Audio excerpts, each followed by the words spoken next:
one of the deepest fears that most sales professionals have is the fear of confrontation. They will do anything and give clients anything just to stay away from having to deal with them either shouting at them, yelling at them, lying to them, hurting them. I mean, it's crazy, but it does go through some people's minds. Welcome to the Sales Made Simple podcast. This podcast is dedicated to helping overwhelmed outdoor living professionals, landscapers, and hardscapers just like you increase your closing rate to over 75% without doubling your workload so you can build a seven-figure business that doesn't need you. I'm your host, Joshua Gillow. Let's dig in.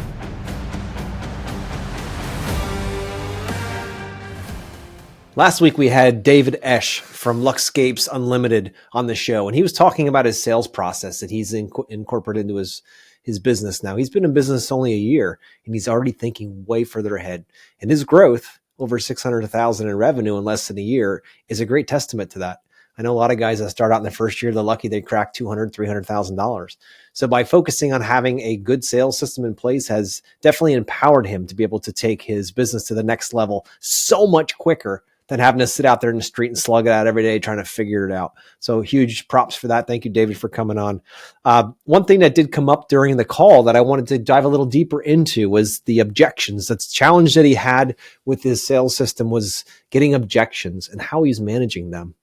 And I wanted to jump on this episode and talk more about objections. Everybody in our industry, I don't care how long you've been in the industry, you deal with objections. You deal with clients who say that costs too much. I got to go talk to my wife. I got to go talk to my cat. I've got to go, look at a rock for a while before I make a decision or whatever it might be. Like there's always these excuses for moving the ball forward.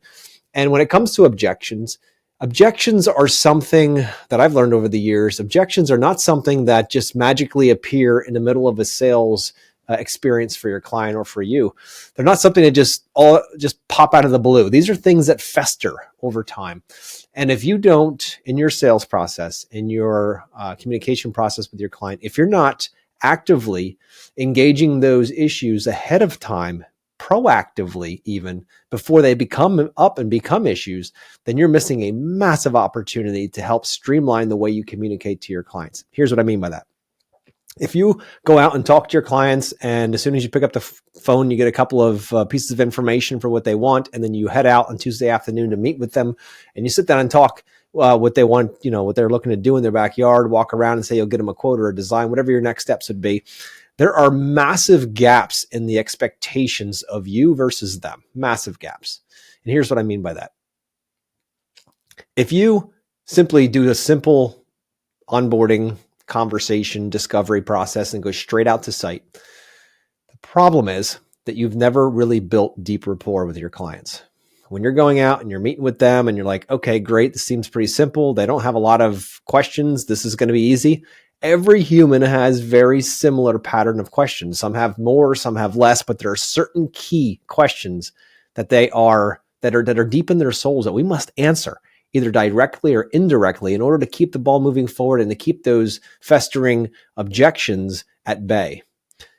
Three primary questions for most is, what's it going to look like? What's it going to cost me? And who's going to build it? Those are the three primaries. There's many others as well. But if we're not actively in our sales process, if we're not actively managing those objections before they become anything, before they build up and the pressure builds and they blow up, after we've already shown them the design and the proposal, and then all of a sudden, I got to go talk to my wife, or it costs too much. You can iron those objections out. A lot of guys come to me and say, I want to make sure I can get through those objections, kind of like what David said. And if you guys are listening, don't know what I'm talking about, go back and listen to the episode with David Esch. It's a great episode where he discusses exactly what he's done in the sales process. But he gets to a point where he gets into objections, and we all manage them at some point. The question is, do you want to do it as a reaction when you think the project is moving forward and you're all excited and everyone's smiling and you go for that check and you show them the design and you got the proposal and you're like, everything seems great. They're completely on board with this project. And then all of a sudden they say, we got to think about it. And you're thinking in your head, think about it. We've been working together for 2 months now. I've been making all these revisions to the design. How many different proposals have I put together? Or how many different updates and changes and revisions have I made to these proposals and designs to get it exactly the way you want it? And then you got to think about it. Like, what do you need to think about? I don't know if you guys have that in your head, but that's what I think at sometimes. I'm like, what do you need to think about? And I know that was a lot like that when I first started out. And I'd be thinking like, I just need to have like one or two good retorts where I could go back and say, no, when you say I got to think about it, if I just could just say this one line, it would change everything. They would grab their checkbook and they would gladly write me a check. And that's just not true. Now you can keep a conversation rolling longer by asking questions and going deeper once we hit a wall, but it's not the way to do it. The way to do it is to get started early in your very early discovery process by setting expectations. If you don't have a step-by-step sales process that monitors and manages and sets expectations early without you having to think about, did I remember it? Did I not remember it? Did I say this? If you do it the same way each and every time and adjust it to each client as you move forward, most of those objections get squashed early before they blow up into big problems or before they blow up into tons of your time invested in proposals and designs to get the objection later. I'd rather deal with, I don't know about you guys, but I'd rather deal with that objection on like the first 15 minutes of a phone call than I would have to do it after 15 hours of work. Wouldn't that be easier? Think about if you had a process in place that flushed all that out ahead of time. And all you had to do is go in at the end and do what you say you're going to do. You've got both decision makers on board. They're good with the budget. They're good with the design fee, and they're ready to go. It's not an issue now because you know what parameters you're working in with the design. They know what parameters you're working in. And then you finally, after you know that, you go out to site and actually meet with them. All of that's discovered in your office. And then you decide as a professional whether you want to invest your time with that client or not. Is it worth building a relationship with that client? Are we like each other? Do we even like the time spending together as we talk? Remember, not every client is a good client. So often, we have to be very careful with how we invest our time. Just because they popped up as a lead or called you doesn't mean you have to give them 15 hours or 5 hours of your life. Think about that. Imagine if you could go out to each project with an 80, 90+% surety that you're going to bring that project home. It is possible. I see lots of guys around the country doing it because we've trained them. What's incredible, though, is if you can get rid of this, the objections are like the biggest problem I hear of. How do I get around this? What do I say to sidestep this one? How do I get around the it costs too much? Or how do I get around the I got to talk to my wife? The way you get around it is by preemptively having that conversation early, setting expectations so that when it comes time to make those decisions on budget and on who's going to make the final decision and is this the right path forward, all those objections have been asked, answered, and managed. And now you can just open it up into the end of the project where they're ready to move forward with your recommendations. See, that's really the secret here, is not to wait for the objections to happen and not know when those landmines are going to go off, but to actively know where they are, meet them ahead of time, put up cones around them so nobody walks on them, and just walk right through it. That's the secret to all of this. And that only comes from having a well laid out, rehearsed, and planned sales structure.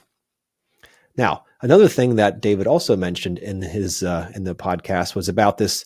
As soon as a client put up an objection, to just give in to whatever they wanted, to please whatever they wanted. If they wanted to move forward with something, he would just move forward. If this time and date not work, okay, we'll just do that, right? So often, our bigger fear of not doing what a client says is A, they're just going to bail out and go with somebody who does. And we've already put all this time into them, so we should probably just do what they ask so we can get this project, shifting the power frame from you to them. And I don't mean being in control of them. That's not it at all. But the leadership, who's leading this project, when that client does that, they all automatically take the reins on that. And then your value in this relationship goes down. Therefore, they want to pay you less. They want to dictate what happens. They want to micromanage. All those things happen as soon as that power frame is shifted. That's why you need to stay in that power frame. And again, it is not a control frame. It's a power frame of who's leading this charge, who's leading this project, who's in charge of this. That is what you need to be thinking about. Now, I say all of that because one of the deepest fears that most sales professionals have is the fear of confrontation. They will do anything and give clients anything just to stay away from having to deal with them either shouting at them, yelling at them, lying to them, hurting them. I mean, it's crazy, but it does go through some people's minds. It's this fear of confrontation. So we'll just give in to whatever they ask for so we don't have to deal with that. It's a lot easier. Next time will be no big deal. The next project won't be like this. We'll just get this one and move on, and I'll make them happy. And there's a pleaser comes out, and that pleaser inside slowly eats you like a cancer if you keep doing that over and over and over again. And you guys out there listening that have done that, like I have in the past, know that feeling of, I feel like I'm being used now. Like it goes from me being in charge here, helping out and leading this project and this charge and come up with this amazing space. Then all of a sudden you feel like a rented mule because your client starts to run you, telling you what you can do and can't do, when you got to show up, that you're going to do this for free, all this kind of stuff. It all starts to trickle down, and it all begins. The genesis of all of that is when you become the worker, not the leader of the project. And that starts all the way back in your sales process. So guys, I hope you got a lot out of David's episode. I know I sure enjoyed talking to him. He's doing a great job over there. Hopefully these tips and things that we just talked about, broken out of his episode, talking about objections and managing them earlier in your sales process, is helpful to you today. And I'll continue to meet with other companies around the country in our industry and start talking to them about what they're doing in their sales process and discuss ways that they can improve what they're doing in order to get a better result. Because ultimately in my heart, what I want is for our industry to be at a 75+% closing rate. And the only way that happens if we shift our focus from trying to sell people things to try to serve them and build relationships, from sales and transactions to serving and relationships. When that shifts in your business, you're going to see a massive shift in how much you're able to charge for your projects, how much your clients listen and take your leadership and adopt it and pull it right in and be like, oh, thank God they're taking care of this for us, versus I have to micromanage and tell them what to do all the time. Huge shift. But that's because we take it to focus off of transaction and selling, and we focus on serving and relationships, and that changes the game. Now, I know that sounds strange in an industry full of men who want to build cool stuff. I get that. That sounds strange. But here's the challenge. If you want to get stuck in the old days where you're always out there fighting for work and you're always out there fighting to the lowest dollar and you're barely able to keep your pipeline full and your guys are always looking for the next project, stay in the old cycle, stay in the old way of doing sales and focusing on selling and transactions. But if you want to come to the other side, we have good chocolate on this side, come to the other side where it's about building relationships and filling your bucket, filling their bucket, and growing in a way that feels right and centered in your soul and also helps your client and drives the amount of referrals you'll get through the roof. That's called relational selling, where you're building the relationship and you're focusing on serving that client. Completely different ways to approach selling. Now, if you need help with that, or if any part of this is, we deal with a lot of objections, you're like, man, I wish I just knew ways around it. This is what we do here at Yes Express. We have a step-by-step proven system that helps you manage all those objections early in your process so they don't come up later and bite you in the ass. It'd be nice if all that stuff was handled on the first, 15, 20 minutes of conversation versus 15 or 20 hours later after you've done all your work, right? Step by step, we walk you through it. We teach you, we train you, we do a lot of role play. We get you into real life situations to make sure you can actually go out there and be much more effective, capable, and dangerous as a relationship builder and a service provider. At the end of the day, you're providing service, you're providing that connection to the clients. That's what we're after here. Slow down, talk to less clients, and go deeper.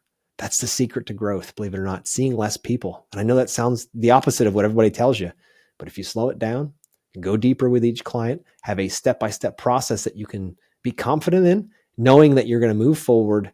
And even if your client throws you a curveball, you're going to be able to catch it anyway or bat it out of the park. That's the secret to all of this, is to know the confidence that comes from knowing what's next. It's called certainty. The more certainty you have, the more clarity you have around what's happening next, the stronger you can show up, the more confident you can show up, the more enthusiasm you can bring back into your business. So guys, if you're looking to increase the amount of potential you have and the capability you have of helping clients and closing more deals, go down to the show notes and book a call with me. Let's talk about what you got going on in your business now, how it can be enhanced, and how you can start setting a system in place that's going to take you from where you are to where you want to go. So go down to the show notes, book a call. Thanks, guys. Talk to you next episode.